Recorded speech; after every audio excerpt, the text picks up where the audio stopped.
ಎಚ್ಚರಿಕೆಯನ್ನು ಕೊಡ್ತಾ ಇದ್ದೇವೆ. ಯಾವುದೇ ಕಾರಣಕ್ಕೂ ಮೈಸೂರಿನ ಸುತ್ತಮುತ್ತಲು ನೀವೇನಾದ್ರೂ ಕಾಲಿಟ್ರೆ ನೀವು ಇದಕ್ಕೆ ಪ್ರತ್ಯುತ್ತರ, ಅವತ್ತು ಹೇಳಿಕೆಯನ್ನ ಕೊಟ್ಟಿದ್ರಿ, ಅದಕ್ಕೆ ಪ್ರತ್ಯುತ್ತರವನ್ನ ಈ ಶಾಲು ತೋರಿಸ್ತದೆ. ನಿಮ್ಗೆ ಕರೆಕ್ಟ್ ಆಗಿ ತಕ್ಕ ಶಿಕ್ಷೆಯನ್ನ ನಾವು ನೀಡ್ತೇವೆ. ದಯಮಾಡಿ ಈ ಬಂಡಾಟವನ್ನ ಬಿಟ್ಟು, ಈ ಒಣಜಂಬವನ್ನು ಬಿಟ್ಟು, ನೀಚ ಮನಸ್ಥಿತಿಯನ್ನ ಬಿಟ್ಟು ಕನ್ನಡಿಗರ ಕ್ಷಮೆಯನ್ನ ಕೇಳಬೇಕು ಅಂತ ಈ ಮೂಲಕ ಆಗ್ರಹಿಸ್ತಾ ಇದ್ದಾರೆ. ಖಂಡಿತ ಹೇಳ್ತಾ ಇದ್ದೇವೆ, ಆಗ್ರಹಿಸಿ. ಇನ್ನೊಂದು ಸಾರಿ ಯಾವುದೇ ಕಾರಣಕ್ಕೂ ಇವನನ್ನ ಹಾಕೊಂಡು ನೀವು ಕೆಲಸಗಳನ್ನ ಮಾಡಿದ್ರೆ ಜನರು ಕನ್ನಡ ಚಿತ್ರಗಳನ್ನ, ತಮ್ಮ ಚಿತ್ರಗಳನ್ನ ನೋಡಲ್ಲ.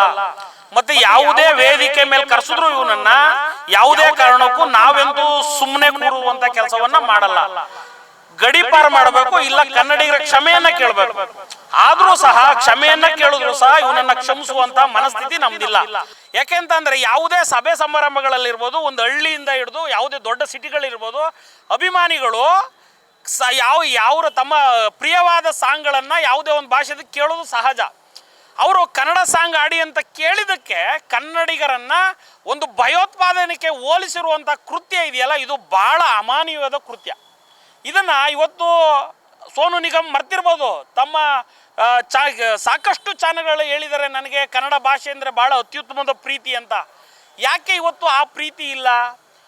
ಲಕ್ಷ ಲಕ್ಷ ಕೋಟಿ ಕೋಟಿ ಸಂಪಾದನೆ ಮಾಡಬೇಕಾದ್ರೆ ಇವತ್ತು ಕನ್ನಡ ಭಾಷೆ ಬೇಕು,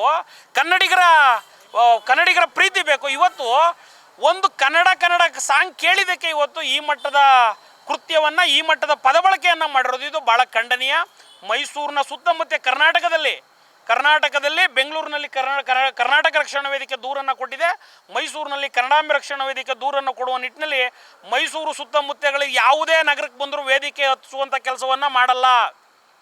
ನೇರವಾಗಿ ಎಚ್ಚರಿಕೆಯನ್ನು ಕೊಡ್ತಾ ಇದ್ದೇವೆ. ಯಾವುದೇ ಕಾರಣಕ್ಕೂ ಮೈಸೂರಿನ ಸುತ್ತಮುತ್ತಲು ನೀವೇನಾದರೂ ಕಾಲಿಟ್ರೆ ನೀವು ಇದಕ್ಕೆ ಅವತ್ತು ಹೇಳಿಕೆಯನ್ನು ಕೊಟ್ಟಿದ್ರಿ, ಅದಕ್ಕೆ ಪ್ರತ್ಯುತ್ತರವನ್ನ ಈ ಶಾಲು ತೋರಿಸ್ತದೆ. ನಿಮಗೆ ಕರೆಕ್ಟಾಗಿ ತಕ್ಕ ಶಿಕ್ಷೆಯನ್ನ ನಾವು ನೀಡ್ತೇವೆ. ದಯಮಾಡಿ ಈ ಬಂಡಾಟವನ್ನು ಬಿಟ್ಟು, ಈ ಒಣಜಂಬವನ್ನು ಬಿಟ್ಟು, ನೀಚ ಮನಸ್ಥಿತಿಯನ್ನು ಬಿಟ್ಟು ಕನ್ನಡಿಗರ ಕ್ಷಮೆಯನ್ನ ಕೇಳಬೇಕು ಅಂತ ಈ ಮೂಲಕ ಆಗ್ರಹಿಸ್ತಾ ಇದ್ದೇನೆ. ಎಲ್ಲ ಕರ್ನಾಟಕದಲ್ಲಿ ಯಾವ ಭಾಗಕ್ಕೆ ಬಂದರೂ ಅವರನ್ನು ಖಂಡಿಸುವಂಥ ಕೆಲಸ ಮಾಡಬೇಕು.